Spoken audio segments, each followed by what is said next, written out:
what do you guys know about women's language? If women say something, a lot of time it means something different. So I'm gonna teach you guys women's language. Welcome to my class. I am Ginny. This is a Reese 101 class. This is almost universal in women. Almost. Not everyone, but most of the women. Number one. Okay, this is an easy one. Okay, when women say, I'm fine. Do you think she means she's actually fine, chat? Like you ask, hey babe, you look a little down. Are you okay? Yeah, I'm fine. Do you think she's fine or not fine? Fine 100%. She's fine? They're fine? No. Okay, I see a lot of people say yes, but also a lot of people say no. It means not fine. A lot of times. It really depends on the tone. If you ask like, are you okay? Yeah, I'm fine. Then it's not fine. But if you say like, yeah, I'm okay, I'm just tired or something like that, then she's probably fine. We like to say kind of like opposite. They just say it in a way that they want you to ask a few more times and then give you more attention. But then if you're just like, okay, and then just go play game or something, then she's gonna be like, wow, he really doesn't care about me. Maybe we should break up. Some people would actually think like that. This is what she said. This is what she sounds like. If she said I'm fine, but she sounded like she's not fine, then you have to ask again because it means she needs more attention. She sounds like a psycho. This is not a psycho. This is like literally almost every woman. I'm not even joking. Give attention. Ask again. It's very, very important. What a f***ing joke. I'm giving you solutions. Or buy food. Give her food. No! You have to stop. Listen, students! Stop interrupting the lecture, people. Then, if she gets mad when you ask again, at that point, you can just kind of like leave her alone, I think. If she's been quiet for a long time and then not looking at you, just using her phone, and then you ask like, hey, are you okay? Yeah, I'm fine. Ask her again. She's mad. So, take a note. Number 2. If she say, do you want to eat ice cream? What does this mean, guys? Give her food. She wants ice cream. Yeah. It means she wants ice cream. But this is a tricky one. This is a tricky situation. Yeah, let's say your answer was like, no. Then she's not gonna want it. So if you say no, but I'll buy you some ice cream for you, then she's gonna be like, no. Huh? Even though she wants to. She wants ice cream with you. She won't eat the ice cream if you don't eat it. But also at the same time, she doesn't want to get fat by herself. She wants to eat and get fat together. Even though you don't want to, if you really, really want to make her happy, then you get ice cream and eat it together.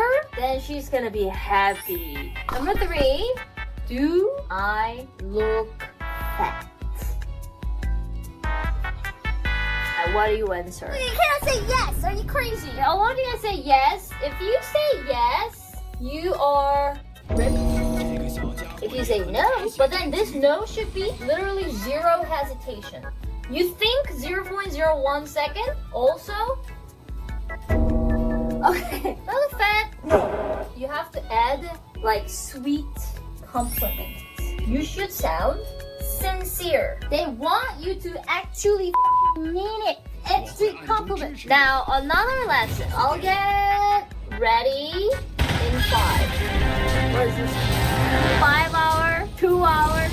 It's the first ever woman, but I think it's like another 30 minutes. Add about 30 minutes extra. 2 hours is too much though. For me, I actually do get ready in 5. It doesn't take that long for me to get ready. And maybe 10 minutes, I don't know. Number 5, okay, this is super confusing. Even for me, I think it's very confusing. Yes and no. Yes could mean yes and no could mean no and yes. This is like very confusing even for me as a woman. It really means like how it sounds like, and then the context is very important. So for example, are you mad? No, she's mad. Can I go to this place with my friends? Yeah. It means she doesn't want you to. She's not really happy about it. It's okay to go. It should be okay. But if you actually do go, then she might be like, wow, I actually went. For me, if someone want to do something, go hang out with their friends, completely fine. I tell them to have a great time. That's one of the reasons why the boyfriend that I dated before that cheated on me so well without getting caught, because I was like, yeah, go have fun. Yeah, sure. Zero suspicion. Have fun. Bye. Short no. It means like no. But if she say no, it means like yes and maybe. Hey, do you want something from Taco Bell? I'm gonna get something. No. Yes. She wants you to get something for her. What's number 6? Next one is kind of similar to the previous one, but I will make it clear for you guys. I'm gonna go grab something to eat. Do you want anything? If she say yes, then that's easy. Grab something to eat. If she says no, loud and clear. Do you get something for her or no? Yes. Even if she says no, you always get her food. She just doesn't know what she wants to eat yet. If you bring your own snack and you have nothing for her, she's gonna be hungry. She's gonna want to eat your food. Always get her food. I think this is just a huge difference between men and women. When your girlfriend or a wife having some kind of problem and then talking to you about that, like, oh yeah, at work this happened, you know, at school this happened, and then, you know, I'm frustrated, blah blah blah blah blah. What do? Just listen, ignore her and go play game? Food fixes everything? Agree with them. I see a lot of interesting solutions.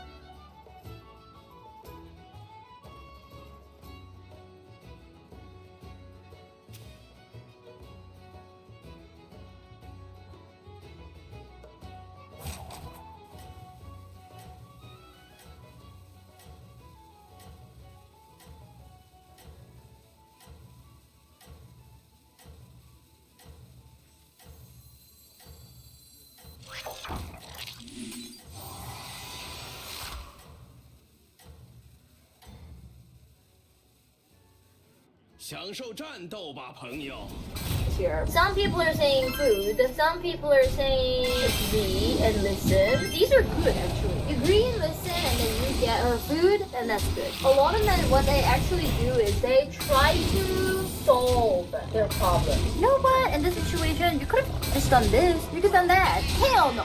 Women talk about their problems and complain about it, not because they want a solution. They already know the solution. They just want to kind of like talk about it, get emotional support. They want to know that you're on their side or something like that. So when I was in university, the boyfriend that I was dating was an engineer. It was like super logical. He was like, yeah, I think you did something wrong there, Ginny. Like, you could have done blah blah blah blah blah. I'm like, bruh, you think I don't fucking know that? Like, I just want you to listen and be my side. But instead what he did was he was like actually disagreeing with me. Instead of listening, he was trying to give solution, disagreeing. And then I got like a little mad. Next one, number 8. Wasn't she really pretty, cute, or sexy? So you're walking together, la la la la la la, and then some cute girl passed. We're like, wow, she was really pretty, right? What do you say? She was, yes, yes, yes. Bro, you say yes? What? Okay, some people said it right. If you say yes, wrong answer. If you say no, 95% wrong. This is like 7% wrong. You're prettier. Also, not really perfect. 50%, I don't know. Good answer is who? Who? What are you talking about? I mean, it depends on what type of girlfriend you're dating. Like, if you're dating a like cool girlfriend like me, then if you say yeah, I'll be like, yeah, she was, wasn't she? But a lot of times, if you say yes, they're gonna be pissed. They're gonna be like, wow.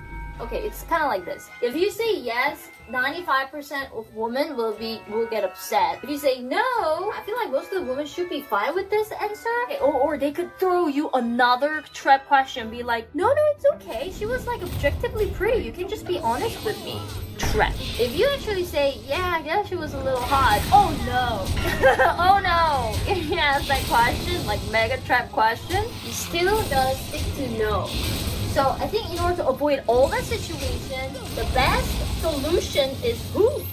Did someone pass? Like, what are you talking about? This is for boys who's not in a relationship but kind of want to have some girl that you like. You made a move on her. If you say, no, I really like you, I do, but I don't want to ruin our friendship. She's not actually worried about ruining the friendship, okay? If she was actually into you, she would not say this. This means she doesn't want to be in a relationship with you, but she still wants you as a friend. damn, we're mean. I think a lot of times when women try to reject someone, trying to be nice, not to hurt them, but in the end, you could actually end up hurting them more because they think they have chances. Or a lot of women just want a lot of attention. They know that you have crush on them, and then they want to keep you like that. They don't completely like reject you. They kind of like mislead you a little bit, but in the end, she just wants attention, so kind of like keeping you in that net. If it goes over 10 hour plus, or days even, if she's misleading you but it takes fucking forever, not interested. So yeah, I don't want to break a friendship. Take bye. If she takes forever to reply, it means she's just not interested. Take bye. Okay, this is comment. Hey babe, what do you want to eat?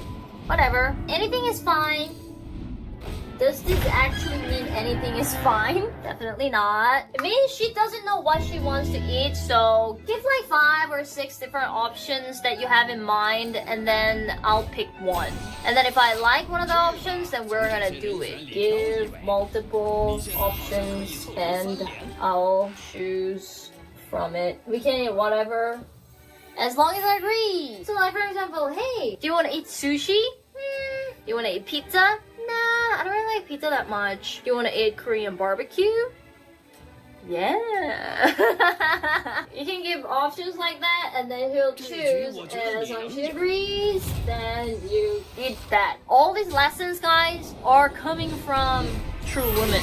I'm a true woman. I have a lot of women friends. I watched a lot of reels for this content. I researched a lot. And then, yes, not everyone is like this, but a lot of times what I told you guys about, it applies to most of the women. So hope it helps for your relationship, current relationship, future relationship, whatever. That was Ree's 101 class. Thank you, students. You're dismissed.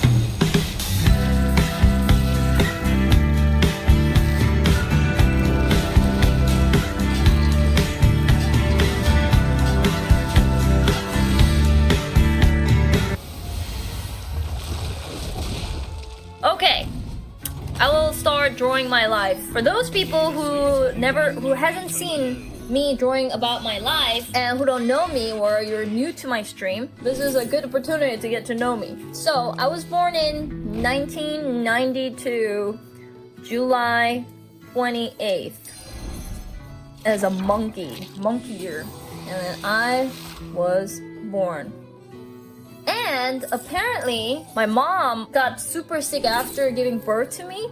It was like very dangerous to her life, but fortunately, she got better. No, not as a boy. I am a girl, woman.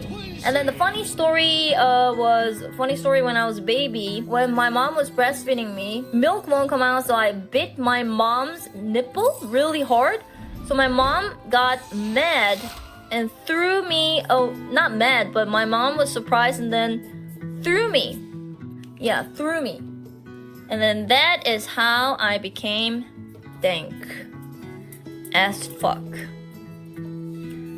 or clumsy. It explains a lot. It's very important life-changing moment here. My mom was like, "God damn it," and then threw me, and then I was like, "Feels bad, man." And then that's what happened when I was a baby. And then 1997, my brother was born. This is me. My brother was born. This is my brother. And okay, by this time, 1997, when I was like really young, my dad used to be like CEO of really big company with a lot of money. So we were actually living in this really nice fancy apartment. It was like really big, really big. Yeah, a lot of refrigerators. So we were like rich as fuck.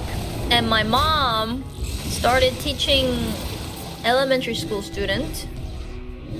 And my mom was teaching elementary school kids. But because they're both outside working all the time, I had to take care of my brother.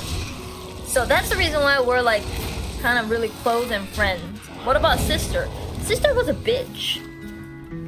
Sister was like, whatever. Yes, right now sister is nice, but back then sister was very domineering. Sister who would be like, yeah, I'll give you like, $1, get snack, and then I'll be like, okay, I came back with snack. I'm like, okay, and then she eats all the snack, not even sharing. Yeah, very bossy, very domineering. We weren't that close, but my brother and I were pretty close, and we grew up together. And then one day, my dad, because of business, my dad flew from South Korea to Brazil. And then this was like years. It took like years. I think like 5 years or something. Very, very long time. So my mom had to take care of all 3 of us. And my mom had to go to elementary school, teach kids, and then come back. So like we were like individual. My sister was busy hanging out, and then me and my brother was always like hanging out together. And then I think during one of these times, we couldn't even see each other that much. During this time, one time we visited like Thailand together. Like really, no, that's before. We visited Australia together. Yeah, Australia. And then that's where my mom and my dad like met. Like didn't meet for years, and then finally met. And then we met Dad too, and then it was kind of awkward because we didn't see each other for years. And then whenever Dad had to leave Australia and then we had to go apart, my mom was like, I still remember, even though I was like super young, my mom's face was like really, really sad.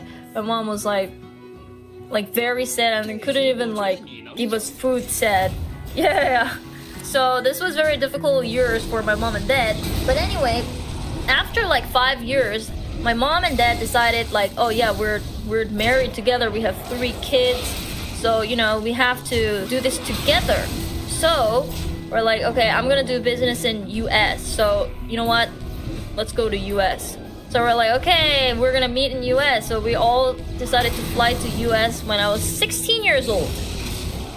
When I was 16 years old and my brother was like 11. No, when I was Korean age 14 years old. And no, Korean age 16, like international age 14 when my brother was like 9 years old or something.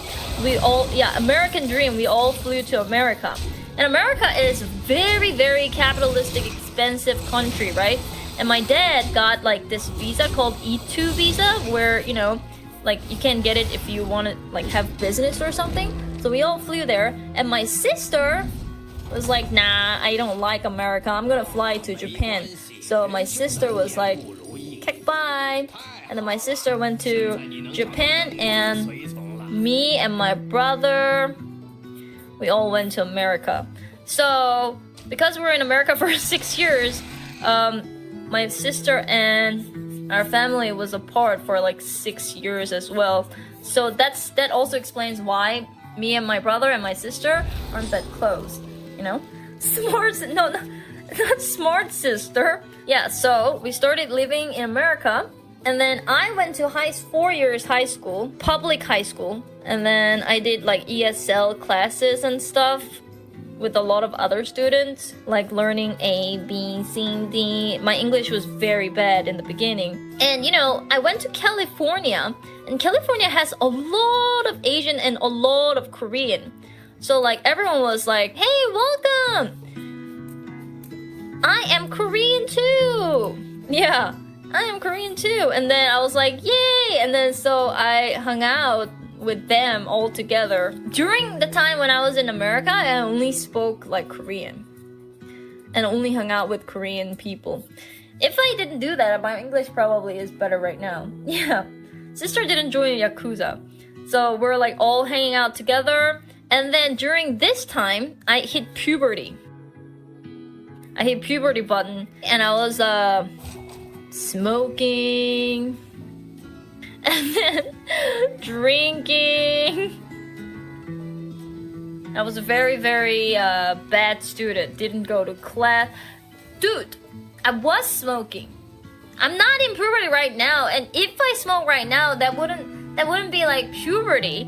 That's just like, your life choices. And I don't smoke. But anyway, smoking and drinking and then hanging out with bad friends, like, yo, do some weeds. Because like the people that I hung out with, they were also like kind of like doing drugs, and one of them was like drug dealer too, It would be like $20 for this pack of, weed or something. I did weed one time and I didn't like it. Like when it was like very long time ago. Yeah, long time ago, I do remember because my first boyfriend's brother was like kind of like doing this, and then he was selling like with $20. So I was that kid, and then when I hit 18 years old, I'm like, I should think about what I want to do in the future, right? So I was at pottery class in high school, and then pottery class, I was pretty good at art there. I was pretty good at pottery, so teacher recommended me to go to like art school. So I went to art school. The good thing about America is like a country of opportunities. Even if you are bad at something and if you didn't do it that well in certain thing, they always give a second chance. Yeah, they always give second chance because my GPA in high school was like 2.1 or something. 2.1. It was very low. And even art school, they ask certain grade. So art school was like, yeah. So they called. They're like, yeah, we like your drawing, but your grade is really bad. So do you think you'll be able to like improve it or like get a certain score? Then we'll accept you. So I was like, okay, then I'll do that. So I studied, and then I got like SAT. Well, considering how bad anonymous $3, considering how bad I was at the English, I got like from 2400. After studying really hard, I got like 1650 score, which is not too bad to go to art school. So I got pretty good score from SAT. So I was able to go to art school. 1650 is not a good SAT score if you want to go to like really nice university. But dude, I was really bad at English, so it's not too bad. Yeah. So I went to art school. Art school was like $3,000 a month, a minimum $300 a month. And then very bad news happened. Well, very bad news happened because my mom and dad and everybody decided to go back to Korea. They're like, oh, we should go back to Korea. I was like, why? And then they were like, yeah, because dad's business in America didn't take off, so we don't have any money. And my mom used all her savings, and then she also got a lot of loan from banks, and then basically we didn't have any money. Our entire family was like broke, no money, man. So because my dad's business didn't work out well, and then new business that he wanted to do in America also didn't work out, so they all flew back to Korea. They all flew back to Korea, and I was the only one who decided to stay in America a little longer because I had university, right? I had art school, right? But then of course I couldn't earn $3,000 a month. So after staying with my friends a little bit, I'm like, okay, shit. So, well, this is not gonna work out. So I also decided to go back to Korea as well. No, sister is back in Korea. And then I came back to Korea, and then because our family couldn't afford house, so no house. Feels bad, man. In the beginning, when we first got back to like Korea, we didn't have any house, so we decided to live with grandma.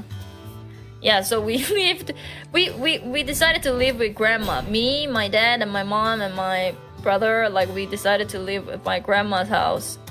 Welcome. Yeah, so we lived my grandma's house, which was like very far from like very far countryside. My mom went back to teaching, and my dad trying to earn money from doing some software thing. And then I was taking break for 2 years, from art school, trying to earn money. So this is the time where I did a lot of part-time job. Yeah, this is the time when grandma MVP, and my brother was addicted to games. League of Legends and Ion. Just like non-stop would play it. And then this is also when I made like Caterpie phone game, and then the super cow nipple milking game. Yeah, this is the time when I made this too, because I had like nothing to do. And then I was like, you know what? This countryside was like, okay, so this is Seoul. And then it was very, very far. It was like Gangwon-do, so it was like 3 hours away. So I'm like, you know what? This is not gonna work. I'm gonna go to Seoul myself, and then I'm gonna try to, you know, get part-time job and then earn money there. And then I'm gonna try to go back to America. So I went to Seoul, and then I rented this house that was like $300 a month in Seoul. That was literally, it was like very, very small. It's a shared bathroom, and then there's no window. And then how it looked like was like, this is bed, and then this is door, and then 고시원 같은데. And then this is the desk. That's it. This is how it looked like. Yeah, like prison, literally like prison. $300. And then prison cell. It looks like this. Yeah, it was really, really small. No bathroom.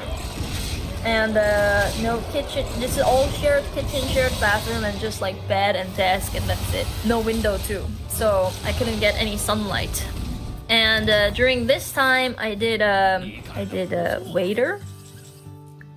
I waitress. And then that was like $4 an hour. Earning 3K was impossible. $4 an hour, and I worked like 7 to 8 hours a day. No, we got like, I earned like what? $32 a day. And there's no tip in Korea. Yeah, no tip. So that's just it. This minimum wage is all you earn. Right now, it improved a lot, but this was when I was 20 years old. 20 years or something. And the manager was like freaking psychopath. Oh my god. If I make a small mistake, the manager would be like, what the fuck is wrong with you? Why do I even pay you? Like, dude, you paid $32 a day for working 7 to 8 hours. Like, and then the guy was like, no, you fucking sucks. I was like, holy shit. And then the second job I did was like a receptionist in some like architecture place. And then I was like, oh, hi. And then, you know, pick up the phone. And then I would like make them coffee and then like serve them coffee or something. But then the boss was like, I'll give money next month. Money next month. And then the thing about this guy is like, he did that for a few times. And I was like, okay, sure. And I waited. And then what happened is like one day they just disappeared. And then there was news saying like, oh, this architecture place like broke, and then they disappeared. So I was supposed to get like around $2K, but then it's just like couldn't get any. Like feels bad. And I'm gonna pay $300 a month, and then I had to pay $100 a month for this prison cell. Plus I had to eat. And then this was like wasn't gonna do anything. So I was keep trying to find a lot of like different jobs. And then of all the interviews I've done, like the funny thing was like there was this like place where I went to do interview, and then it was like downstairs. It was like downstairs, very, very dark area. And then there was this interviewer who was like sitting down, like really sus. It was like sitting down like this. And then he was like, oh yeah, all you have to do is just like pick up the phone, and that's it. So I was like, okay, but like it pays really good compared to other stuff. It was like $8 or $9. Oh, no, it was like, yeah, it was $9. So minimum wage back then was like $4, but it was like offering $9 for just picking up the phone. And I was like, okay, is there any other detail? But apparently the job is to like pick up some phone call from lonely men, and then sweet talk them like, oh hi oppa, like how are you, like oh yeah, like it was something like that. Like what the fuck, oh yeah, hi oppa, like how are you, like what's up, or like say like sweet talking them or something. So this guy was like, yeah, just pick up the phone and then say sweet nice stuff. So I was like, okay, this is kind of weird. So I left. And then I didn't get this job. Of course, I didn't get this job. And then another stuff was like, oh yeah, it's a waitress. So I went to do interview, and then, but the pay was really strong. So I was like, why is the pay so strong? And apparently it's not just waitress. You also have to like talk to some customer sitting down like serving alcohol or something. So I didn't do like that. I didn't do that. I didn't do that. I didn't do this, you know. But interview experience was like very weird because the place was like very dark and, you know. And then I was like, oh shit, I cannot pay for this prison cell. So I went back to grandma's house. Grandma was like, okay, welcome. So I was like, feels bad, man. And grandma was like, yeah, well, I was like, grandma to the rescue. And I was like, okay, I feels bad, man. I wanted to live in Seoul, but okay. So I went back to grandma's house, and then this was when I started, when I gave up going back to America because it's just like impossible to earn that much of a money. Ginny, that guy with the phone job predicted your early Twitch tier glove. I don't sweet talk. I don't do like, hi Chad, you look handsome today. No, I don't. I did before, like, no, I was just like communicating. That's not like bad, you know what I'm saying? So I gave up on US, going back to US because it's just way too expensive. So I was like, I won't go back. But you know, in order to get a decent job, I had to, you know, go to university. So I studied really hard, and then I went to, well, not really hard. I studied a little bit, and then I went to university, one Korean university, which wasn't that like fancy or prestigious. It's just like a normal uni with the, no, not Yonsei. This is before Yonsei. I went there for 2 years, and my GPA was actually like 4.3 out of 4.5. It was really good. I studied really hard. Well, first of all, going to university, some system is like not that difficult. If you're really good at English, because Korea value English skills a lot. First of all, so there are some universities that are not that prestigious, but like accept students who get really good grade from like TOEIC. And thankfully, because I lived in America for 6 years, I could get pretty good score from TOEIC. Not really good, but pretty good score. So I could go to like university pretty easy. And I went there, I studied really hard, and then I got 4.3 out of 4.5. And then I decided to transfer, and then transfer to Yonsei. So that's how I went to Yonsei. And I studied for 2 years. So if you think about it, I took break 4 years before I went to Yonsei. That's the reason why I graduated really late. Well, it's funny, but Yonsei bird slogan, yeah, Yonsei. That's how I went to Yonsei, and then in order to earn money, because my English compared to other Korean people, my English was good, so I taught English to people, and then those people are pronouncing a lot of words wrong, probably, just like I pronounce shit wrong. But anyway, I started to teach English. Yeah, I started to teach English, and you know what? You know how many students I taught? I taught 7 students every week, and then it's a tutor. So I had to go to their house and then teach them one by one. Some of them are old, some of them are young, you know, it's just like very difficult. And then tutor is like one student every month is like $300. So if you multiply 7 by 300, then it's, you know, around 2,100. So I could afford like some small house in like Seoul or something that is not like prison. This was really difficult. When I was preparing for transfer,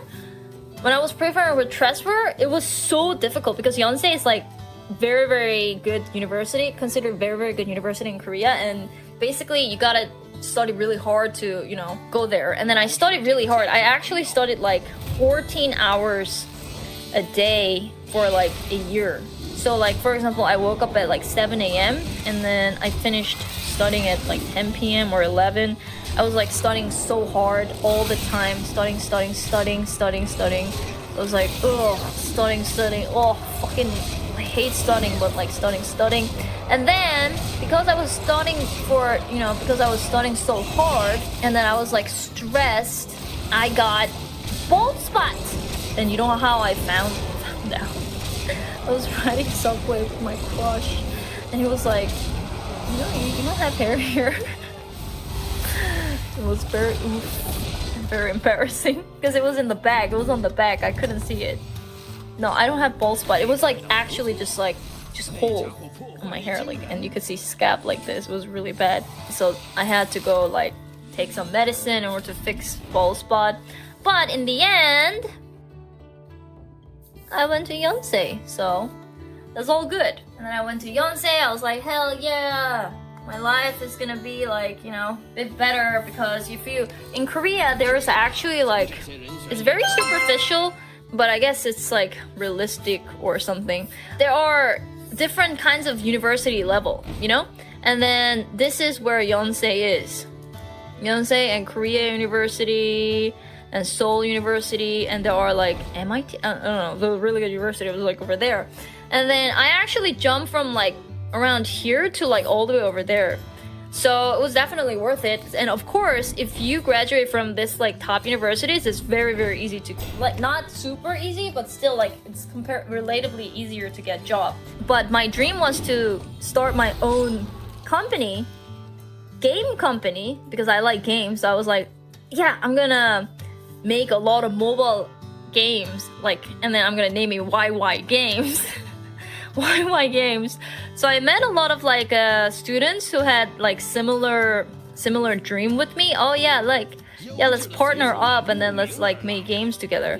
So we were like doing some stuff together. YY Games, yeah, YY Games. We're like doing stuff together, trying to join like startup club and then going to a lot of different convention, because I studied really hard. Back then, I also knew how to code. What was it? Java and JavaScript. So someone that knows someone doing startup company hired me as a front-end developer, and I was a front-end developer for a while. Yeah, Code Genie. I was like this. Code Genie, this is a keyboard. Yeah. Yeah, and then I was like making some front end, developing apps and stuff. And then my brother walks in, and my brother was like, walked in, my brother was like, yo, I know this girl Pokimane, and then she streams, and then she just talk and play game, and then she gets she earns a lot of money, and then and then she's like rich as fuck, why don't you start playing some game? So I was like, okay, so this was 2017, and it's still then our family wasn't wealthy, and I had to earn money myself and everything. Yeah, so my brother was like, yeah, I should try it. So I was like, Mom, please, PC, buy me a PC. So my mom actually bought 1K PC, because my mom didn't have that much of money as well. So my mom actually got me 1K PC that is like pretty shit, but also not too bad. So I got a PC, and then I was like, yay, okay, let's do this. And I was not sure if I should go to Africa, because in Korea, Africa is like super popular, or Twitch. I wasn't sure. But I know Africa, there are like a lot of sexy BJs, and then like a lot of, you know, I felt like Africa doesn't really match, because I wanted to play game, but Africa is not game. And then I was like, yeah, I like game more, so I chose Twitch. I started off as playing games. So the first game I played was like League of Legends. Because my brother said League of Legends is so big on Twitch. So I was like, okay, I should start as a League of Legends streamer. So, but I was so bad at it, and my brother started teaching me, because my brother was diamond, and then I was just like so not talented. My brother was like, oh my god, just press the fucking button, how difficult is it? And my brother said I'm like so fucking stupid, so I was like I'm not gonna play League of Legends. So I gave up on League of Legends, and then I started playing some like variety games and PUBG. I played PUBG. I also played Life is Strange in the very beginning. There was like less than 10 people when I was playing Life was Strange, like Life is Strange 1 or something. And then there were like, yeah, literally almost no viewers, and it was like very quiet. I played To the Moon.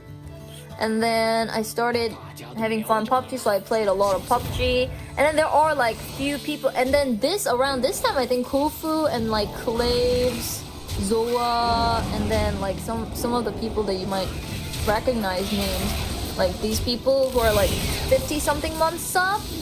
You know, when I was playing PUBG, these people like joined. And I started off as English. I spoke English, okay? So I was an English streamer. And then I was just chilling, playing game, and so I think it was like after 3 months?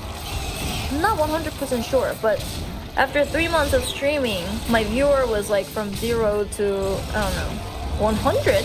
Around 100-ish. And then there were like people who were watching me, and I wanted to grow more, of course. Because I'm very, very ambitious person. I have very high goals. I'm like, yeah, I want to grow more. Growth. I was like trying to attend some